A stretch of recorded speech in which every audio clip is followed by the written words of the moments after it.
ಓಂ ನಮೋ ವಾಲ್ಮೀಕಿಯೇ. ನಮಸ್ಕಾರ ಬಂಧುಗಳೇ. ನಾನು ನಿವೃತ್ತ ಪ್ರಾಧ್ಯಾಪಕ ಡಾಕ್ಟರ್ ಅರ್ಜುನ್ ಪಂಗನ್ನವರ್. ಹೇ ಸೀತಾರಾಮ್ ವಾಹಿನಿಯ ವಾಲ್ಮೀಕಿ ರಾಮಾಯಣ ಅಂದು ಇಂದು ಚಿಂತನ ಕಾರ್ಯಕ್ರಮದ 485ನೇ ಸಂಚಿಕೆಗೆ ತಮ್ಮೆಲ್ಲರಿಗೂ ಸ್ವಾಗತ. ಹಿಂದಿನ ಸಂಚಿಕೆಯಲ್ಲಿ ಎಲ್ಲ 3 ದಿಕ್ಕಿನಿಂದ ವಾನರ ಸೈನ್ಯ ಹೊಳೆ ಬರ್ತಿದೆ, ಸೀತೆ ಸಿಗೋದಿಲ್ಲ ಅಂಥೇಳಿ, ಸಿಕ್ಕಿಲ್ಲ ಅಂಥೇಳಿ ವರದಿ ಒಪ್ಪಿಸ್ತಾರೆ. ಈ ಕಡೆ ದಕ್ಷಿಣಕ್ಕೆ ಏನು ಮಾಡ್ತಿರ್ತಾರೆ ಅಂದರೆ, ಅಂಗದನ ನೇತೃತ್ವದಲ್ಲಿ ಹನುಮಂತ ಮತ್ತು ಇನ್ನೂ ಹಲವಾರು ಇರ್ತಾರೆ, ತಾರ ಎಲ್ಲ ಸೇರಿಕೊಂಡು ಇವರು ಎಲ್ಲ ಕಡೆ ದಕ್ಷಿಣ ಕಡೆ ಹುಡ್ಕೋತ ಬರ್ತಾರೆ. ಯಾವ ನಿರ್ಜನ ಪ್ರದೇಶ, ನಿರ್ಜಲ ಪ್ರದೇಶ, ದುರ್ಗಮ ಪ್ರದೇಶಗಳು, ಶಾಪಗ್ರಸ್ತ ಪ್ರದೇಶಗಳು ಎಲ್ಲ ಹುಡುಕಾಡಿ ಕಡಿಕ ಈಗ ಆಗಲೇ 1 ತಿಂಗಳದಾಯಿತು, ನಮಗೆ ಸೀತೆ ಸಿಗಲಿಲ್ಲ, ಆದರೆ ನಾವು ಸುಗ್ರೀವನ ಆಜ್ಞೆಯನ್ನು ಪಾಲಿಸಬೇಕಾಗಿದೆ ಅಂಥೇಳಿ ಅಂಗದ ಒಂದು ಕಡೆ ಕೂತು ತನ್ನ ವಾನರ ಸೇನೆಗೆ ಹೇಳ್ತಾನೆ. ಅದನ್ನೇ ಮುಂದುವರಿಸಿ, ಧನುವಿಗೆ ಶರಣಾಗದಿರೋಣ, ಇನ್ನು ಮತ್ತು ಹುಡುಕೋದದ 1 ತಿಂಗಳು ಹುಡುಕೇಬೇಕು ನಾವು. ಆದರೆ ಧನುವ ನಾವು ಹುಡುಕೋದು ನೋಡ್ಬೇಕಾದ್ರೆ, ಪ್ರಯಾಸ ಪಡೋದು ನೋಡ್ಬೇಕಾದ್ರೆ ನಮಗೆ ಧನುವು ಆಗ್ತಿರ್ತದೆ. ಆದರೆ ಧನುವಿಗೆ ಶರಣಾಗೋದು ಬೇಡ. ದುಃಖಕ್ಕೆ ಅಣಿಯಾಗದಿರೋಣ, ಸಿಗಲಿಲ್ಲವಾ ಅಂತ ದುಃಖ ಮಾಡುವಂಗಿಲ್ಲ, ಚೆಲ್ಲುವಂಗಿಲ್ಲ, ಕೈ ಚೆಲ್ಲುವಂಗಿಲ್ಲ, ಪ್ರಯತ್ನ ಬಿಡುವಂಗಿಲ್ಲ ಅಂತ ಹೇಳ್ತಾನೆ ನಾವು. ನಿದ್ರೆ ಆಲಸ್ಯಗಳಿಗೆ ಮನೆಯದೆ, ಆಲಸ್ಯ ತೋರಿಸುವಂಗಿಲ್ಲ, ಸೋಮಾರಿತನ ತೋರಿಸುವಂಗಿಲ್ಲ, ನಿದ್ರೆಗೆ ಜಾರುವಂಗಿಲ್ಲ, ಶೀತಿಯನ್ನು ಹುಡುಕೋಣ. ಇವು ಎಲ್ಲರೂ ಗಿದ್ರ ಊಟ ಇವೆಲ್ಲ ತ್ಯಾಗ ಮಾಡೋಣ. ಇನ್ನು ಎಷ್ಟು ಕಷ್ಟಗಳು ಬರ್ತಾವೆ ಬರಲಿ, ಸುಗ್ರೀವನ ಆಜ್ಞೆ ಪಾಲಿಸಬೇಕಾಗಿದೆ. ನಮಗೆ ಕೈಯಾಗ ಕೊಟ್ಟಂಥ ಈ ಕೆಲಸ ಏನಿದೆ, ನಮಗೆ ನಿರ್ವಹಿಸಿಕೊಟ್ಟಂಥ ಏನು ಕೆಲಸ ಇದೆ, ಆ ಕೆಲಸನ ಯಶಸ್ವಿ ಮಾಡೋಣ ಅಂಥೇಳಿ ಒಂದು ಛಲ ಇರ್ತದೆ. ಅದನ್ನು ಅವರು ಹೇಳ್ತಾರೆ. ಮನಸ್ಸಿನ ಅಜ್ಞಾನ ಅನಾನುಭವ ಕಾರಣ ಅಪಯಕ್ಕೆ.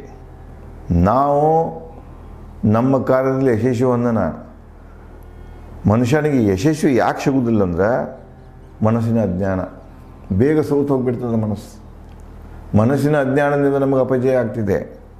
ಅಷ್ಟೇ ಅಲ್ಲ, ನಮಗೆ ಅನುಭವ ಇರೋದಿಲ್ಲ, ಅನುಭವದ ಕೊರತೆ ಮತ್ತು ಮನಸ್ಸಿಚ್ಛೆ ಇರಲಿಲ್ಲ ಅಂದ್ರೆ ಇಚ್ಛಾ ಇದು ಬೇಕಂತ ಹೇಳ್ತಾರೆ ನೋಡ್ರಿ.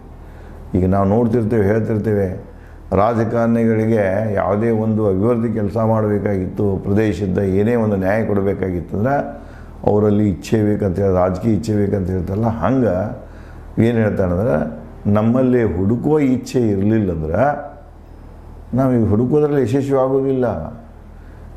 ನಮ್ಮ ಅಪಜಯ ಕಾರಣ ಅಂದರೆ ಇಚ್ಛೆಯ ಕೊರತೆ, ಅದರ ಜೊತೆಗೆ ಅನುಭವ ಮತ್ತು ಇಚ್ಛೆ ಎರಡೂ ಸ್ಟ್ರಾಂಗ್ ಇದ್ವು ಅಂದ್ರೆ ನಾವು ಯಾವ ಕೆಲಸ ಕೈ ಹಿಡಿತೇವೆ ಅದನ್ನು ಯಶಸ್ವಿ ಸಾಧಿಸಿಯೇ ತೀರ್ತೇವೆ ಅಂತ ಹೇಳ್ತಾರೆ. ಇದನ್ನು ವಾಲ್ಮೀಕಿಯವರು ಜಗತ್ತಿಗೆ ಸಾರ್ತಾರೆ. ಕಾರ್ಯ ಸಾಧಿಸಬೇಕೆಂದು ನಿಮಗೆ ನಾ ಹೇಳುತ್ತಿರುವೆನು, ನಮಗೆ ಹೆಂಗಾರ ಮಾಡಿ ಕಾರ್ಯ ಸಾಧಿಸಬೇಕಾಗಿದೆ, ಅದಕ್ಕೆ ನಾನು ನಿಮ್ಗೆ ಹೇಳ್ತಾ ಇದ್ದೇನೆ. ಧನುವು ನಿರಾಶೆಗಳಿಂದ ಕೊಡುವಿ ಎದ್ದೇಳಿ.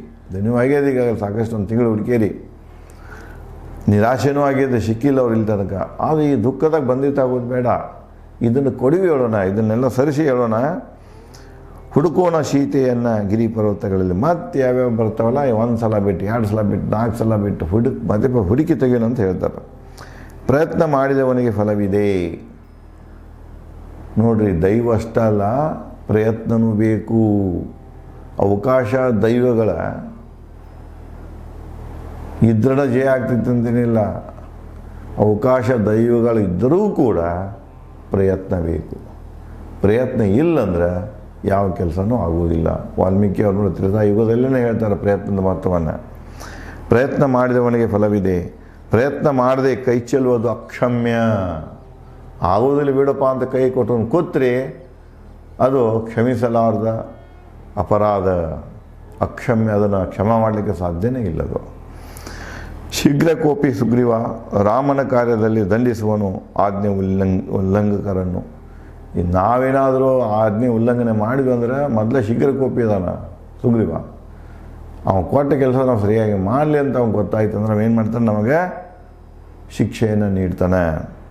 ಓ ವಾನರರೇ, ಹೀಗೆ ಹೇಳ್ತಿರುವಾಗ ನಮ್ಮೆಲ್ಲರ ಹಿತಕ್ಕಾಗಿ ಸುಗ್ರೀವನ ಕೋಪದಿ ಪಾರಾಗುವನ್ನ ಯಾಕೆ ಹೇಳಕತ್ತನಪ್ಪ ಅಂದ್ರೆ, ಶೀಘ್ರ ಕೋಪಿ ಇದ್ದಾನೆ ಸುಗ್ರೀವ, ಅವನ ಕೋಪದಿಂದ ನಾವೆಲ್ಲ ಪಾರಾಗಬೇಕಾಗಿದೆ. ಅದಕ್ಕೆ ಇನ್ನೂ ತೊಂದರೆ ಆಗೋದ್ಯಾಕ, ಇನ್ನೂ ದಿವಸ ಹೋಗೋದ್ಯಾಕ, ನಾವು ಸೀತೆಯನ್ನು ಹುಡುಕಿಯೇ ತೆಗೆಯೋಣ ಅಂಥೇಳಿ ಅಂಗದ ತನ್ನೆಲ್ಲ ವಾನರರಿಗೆ ಹೇಳ್ತಾನೆ. ನೀರಡಿಕೆ ದನಿಯು ಪೀಡಿತ ಗಂಧಮಾದನ ಮರ್ಮರಿ ನುಡಿದನು ಅಂಗದನ ಮಾತು ಕೇಳಿ. ಗಂಧಮಾದನ ಇವರಾಗ ಬಂದಿದ್ದ, ಅವನು ಒಬ್ಬ ವಾನರ ವೀರ, ಅವನಿಗೆ ನೀರಡಿಕೆ ದನುವಾಗಿರ್ತದೆ.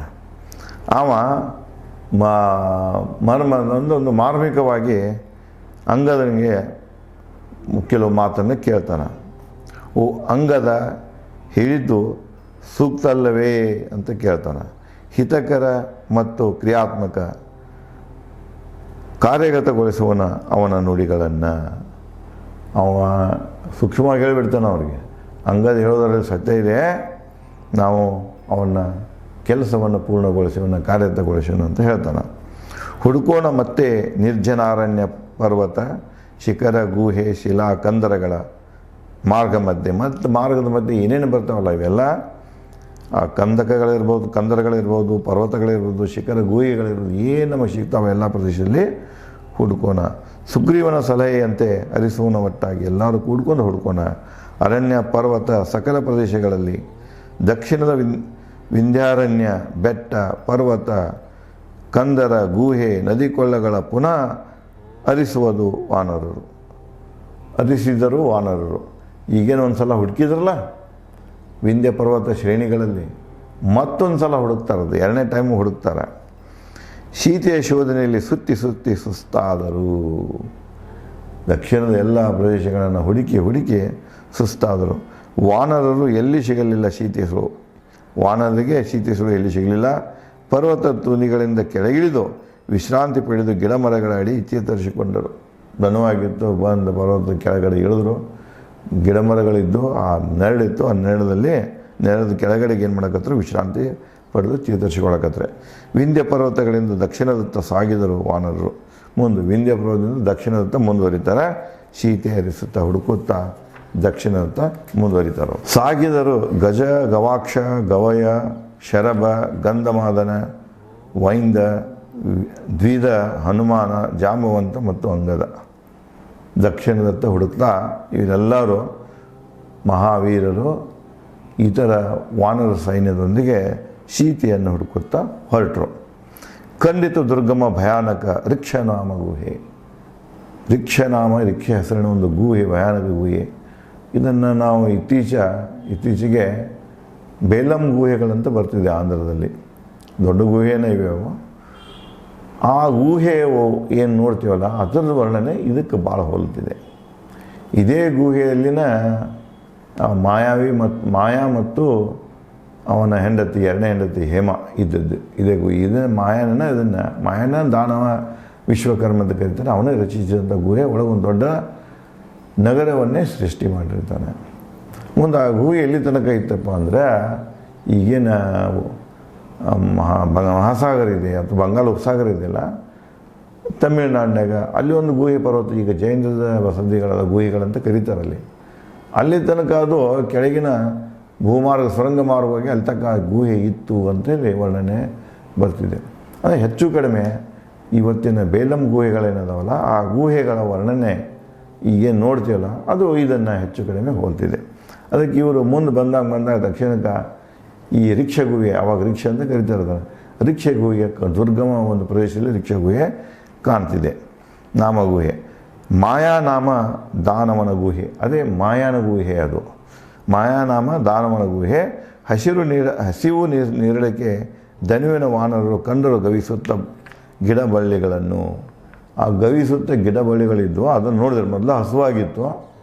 ಮುಂದೆ ಮತ್ತು ಅಲ್ಲೇಂದರೆ ಗಿಡಬಳ್ಳಿ ಅದಾವ ಅಂದರೆ ಮತ್ತು ಹಣ್ಣು ಹಂಪೆಲ್ಲ ಸ್ವಲ್ಪ ಸಿಗ್ತಾವೆ ಅವ್ರಿಗೆ, ಕುಡಿಯೋಕೆ ನೀರು ಸಿಗ್ತದೆ. ಇಲ್ಲೇನೋ ನಮಗೆ ಸ್ವಲ್ಪ ವಿಶ್ರಮಿಸಲಿಕ್ಕೆ ಅಥವಾ ಏನು ತಿನ್ನಲಿಕ್ಕೆ ಸಿಗ್ತದೆ ಅಂಥೇಳಿ ನೋಡ್ತಾರೆ. ಹಂಸ, ಕ್ರೌಂಚ, ಸಾರ್ಸ, ನಿರ್ಗೋಳಿ, ತೊಯ್ದು ಪಕ್ಷಿಗಳು ಕೆಂಪು ಕಮಲದ ರಾಶಿ ವಾನರಿಗೆ ಗೋಚಿಸುವ ಅಷ್ಟ್ರಾಗನ ಈ ಪಕ್ಷಿಗಳಿದ್ದು ನೋಡಿ. ನೀರು ಎಲ್ಲಿರ್ತದೆ, ನೀರಿನ ರಾಶಿ ಎಲ್ಲಿರ್ತದೆ, ಸರೋವರಗಳೆಲ್ಲಿರ್ತಾವೆ, ನದಿಗಳಲ್ಲಿರ್ತಾವೆ, ಆ ಪ್ರದೇಶದಲ್ಲಿ ಕಾಣುವಂಥ ಹಕ್ಕಿಗಳಿವು ಯಾವಂದ್ರೆ ಹಂಸ, ಕ್ರೌಂಚ, ಸಾರ್ಸ, ನೀರುಗೋಳಿ ಇವಿದ್ದು. ಅಲ್ಲಿ ಮುಂದೆ ಕಮಲ ಹೂವಿನ ರಾಶಿ ಕಂಡಿತು ಅಂದರೆ ಅಲ್ಲಿ ನೀರಿನೊಂದು ಸರೋವರ ಇತ್ತು. ಎಲ್ಲ ಪೂರ್ಣ ಕಮಲ ಹೂ ಅರಳಿ ನಿಂತಿದ್ದನ್ನು ನೋಡಿದರು. ಇದು ವಾನರ ಕಣ್ಣಿಗೆ ಗೋಚರಿಸಿತು. ಗವಿ ಸಮೀಪಿಸುತ್ತಿದ್ದಂತೆ ಎಲ್ಲೆಂದಿತ್ತು ವಾನರ. ಅದನ್ನು ನೋಡ್ಕೊಂಡ್ರು ಇಲ್ಲೇನೋ ಜಲ ಇದೆ ಅಂದ್ಕೊಂಡ. ಮುಂದೆ ಬಂದಾಗ ಸಡನ್ ಅದನ್ನೇನು ನೋಡಿರಲ್ಲ, ಗವಿಯನ್ನು ನೋಡಿದರು ಎದಿಶಲ್ಲಂತವ್ರು. ಅದು ಹೆಂಗಿತ್ತಂದ್ರೆ ಅದು ಪಾತಾಳತೆ ಕಾಣಿಸ್ತವ್ರಿಗೆ. ಪಾತಾಳವೇ ಇಲ್ಲ, ವಾಲಿಯ ನರಕವೇ. ಮತ್ತಲ್ಲಿ ವಾಲಿ ಜನ ಬಂತವ್ರು. ವಾಲಿ ಒಂದು ನರಕ ಅನ್ನುವಂಥ ಒಂದು ಪಾತಾಳವನ್ನು ನಿರ್ಮಾಣ ಮಾಡಿದ್ದ. ಇದು ವಾಲಿ ನಿರ್ಮಾಣ ಮಾಡಿದಂಥ ನರಕವೇ ಅಂಥೇಳಿ ಅವರು ಅದು ನೋಡ್ತಾರೆ. ಎನ್ನುತ್ತಾ ಹೋದರು ನೀರು ಬಳಿ, ನೀರಿನ ಹತ್ರ ಹೋಗ್ತಾರೆ. ವಾಲಿ ರಚಿಸಿದ ರಹಸ್ಯ ಪಾತಾಳದಂತೆ ವಿಭಿನ್ನ ಜೀವರಾಶಿಗಳಲ್ಲಿದ್ದವು ಭಯಾನಕ ಗವಿಯಲ್ಲಿ. ಯಾವ ರೀತಿ ಅವನು ಏನು ಒಂದು ನರಕ ಅಂತೇಳಿ ಒಂದು ಪಾತಾಳವನ್ನು ರಚನೆ ಮಾಡಿದ್ದ ವಾಲಿ, ಅದನ್ನೇ ಹೋಲುವಂಥದ್ದು ಇತ್ತು. ಅಲ್ಲಿಯೂ ಕೂಡ ಒಂದು ದೊಡ್ಡ ಸರೋವರ ಇತ್ತು ನೀರಿದ್ದ ಗವಿ ಹತ್ರ. ಮುಂದೆ ಅದಕ್ಕೆ ಅವ ರಚನೆ ಮಾಡಿದಂಥ ಯಾವುದೋ ನರಕ ಪ್ರದೇಶಕ್ಕೆ ಇದು ಹೆಚ್ಚು ಹೋಲಿಕೆಯನ್ನು ಹೊಂದಿತ್ತು. ಮುಂದೆ ಪರ್ವತಕಾಯದ ಮಾರುತ ಆತ್ಮಜನ ಹನುಮಾನ ವಾನರಿಗೆ ನುಡಿದ. ಪರ್ವತಕಾಯದ ಎತ್ತರಿದ್ದ ದೈತಕಾಯಿ ಇತ್ತು ಹನುಮಂತನ. ಅವ ಯಾರಪ್ಪ ಅಂದ್ರೆ ಮಾರುತನ ಆತ್ಮಜ. ಮಾರುತ ಅಂದರೆ ವಾಯುಪುತ್ರ, ಮಾರುತ ಆತ್ಮಜ ಅಂದರೆ ವಾಯುಪುತ್ರ ಅವನು. ಹನುಮಾನ ಅದನ್ನು ನೋಡಿ ವಾನರಿಗೆ ಹೇಳ್ತಾನೆ, ನಾವು ಶೋಧಿಸಿದೆವು ಪರ್ವತ ಪ್ರದೇಶಗಳನ್ನೆಲ್ಲ ದಕ್ಷಿಣದ, ಸಿಗಲಿಲ್ಲ ನಮಗೆ ಎಲ್ಲೂ ಸುಳಿವು ಜಾನಕಿಯ. ದಕ್ಷಿಣದಾಗ ಎಷ್ಟು ಪರ್ವತ ಪ್ರದೇಶಗಳಿದ್ದು ಎಲ್ಲ ಹುಡುಕಾಡಿದಪ್ಪ, ನಮಗೆ ಜಾನಕಿದು ಎಲ್ಲಿ ನಮಗೆ ಸಿಗಲಿಲ್ಲ. ತೊಯ್ದ ಹಂಸ ನೀರುಗೋಳಿ ಬರುತ್ತಿಹವು ಗೂಯೆಯಿಂದ, ಇರಲೇಬೇಕಿಲ್ಲಿ ನೀರಿನ ಝರಿ ಇಲ್ಲವೇ ಹೊಂಡ. ಇವೇನು ತೋದ ಹಕ್ಕಿಗಳ ಹೊರಗೆ ಬರಾಕತ್ತಾವ, ಜಲ ಇದ್ದಲ್ಲಿರುವಂಥ ಹಕ್ಕಿಗಳೇನು ಹೊರಗೆ ಬರ್ತಾ ಇದ್ದಾವ ಗವಿಯಿಂದ ಹೊರಗೆ ಅಂದ್ರೆ ಈ ಗವಿಯಲ್ಲಿ ಒಂದು ದೊಡ್ಡ ಜಲ ಹೊಂಡ ಇದೆ ಅಂತ ಹೇಳ್ತಾನೆ. ನಂಬಿ ಹನುಮಾನನ ನುಡಿ ಗವಿ ಹೊಕ್ಕರು ವಾನರು. ಅದು ಹನುಮಾನ ಹೇಳಿದ ತಕ್ಷಣ ಎಲ್ಲರೂ ಗವಿ ಪ್ರವೇಶ ಮಾಡ್ತಾರೆ. ಸೂರ್ಯನಿಲ್ಲ, ಚಂದ್ರನಿಲ್ಲ, ಭಯಾನಕ ಕತ್ತಲು. ಒಳಗೆ ಸೂರ್ಯನೂ ಇಲ್ಲ, ಚಂದ್ರನ ಬೆಳಕು ಇಲ್ಲ. ಎತ್ತ ನೋಡ್ತಿಲ್ಲ, ಕಗ್ಗತ್ತಲು, ಭಯಾನಕ ಕತ್ತಲು. ಕಂಡರು ವ್ಯಾಘ್ರ ವಾನರರು, ಸಿಂಹ ಮೃಗ ಪಕ್ಷಿ ಗವಿಯಿಂದ ಹೊರ ಹೋಗುವುದನ್ನು. ಅದೇ ವೇಳೆದಾಗ ಈ ಕ್ರೂರ ಪಕ್ಷಿಗಳ ಪ್ರಾಣಿಗಳೇನಿದ್ದಿಲ್ಲ, ಸಿಂಹ ಮತ್ತು ಕ್ರೂರ ಪಕ್ಷಿಗಳೂ ಏನಿದ್ದಿಲ್ಲ, ಹದ್ದ ಅಂಥವದು, ಇವೆಲ್ಲ ಗವಿಯಿಂದ ಹೊರಗೆ ಬರುವ ದೃಶ್ಯವನ್ನು ನೋಡ್ತಾರೆ. ದೃಷ್ಟಿ ಶೌರ್ಯ ಪರಾಕ್ರಮಗಳ ಗಳಿಗಡ್ಡಿ ಆಗದ ಗಾಳಿ ಎರಗುವ ಅಡ್ಡಿಯಾಗಿತ್ತು. ನೋಡಿ, ಇವರಿಗೆ ಎಲ್ಲಿಯೂ ಏನೂ ಅಡ್ಡಿಯಾಗಿದ್ದಿಲ್ಲ, ಎಲ್ಲನೂ ಅಗದಿ ಧೈರ್ಯದಿಂದ ಮುಂದೆ ಸಾಗಿದ್ರು. ಆದರೆ ಇವರಿಗೆ ಭಾರಿ ಗವಿಯಿಂದ ಹೊರಗೆ ಬರುವಂಥ ಗಾಳಿ ಏನಿತ್ತಲ್ಲ, ಆ ಗಾಳಿ ಅಡ್ಡಿ ಆಯಿತು ಇವ್ರು ಒಳಗೆ ನುಗ್ಗೋಕೆ.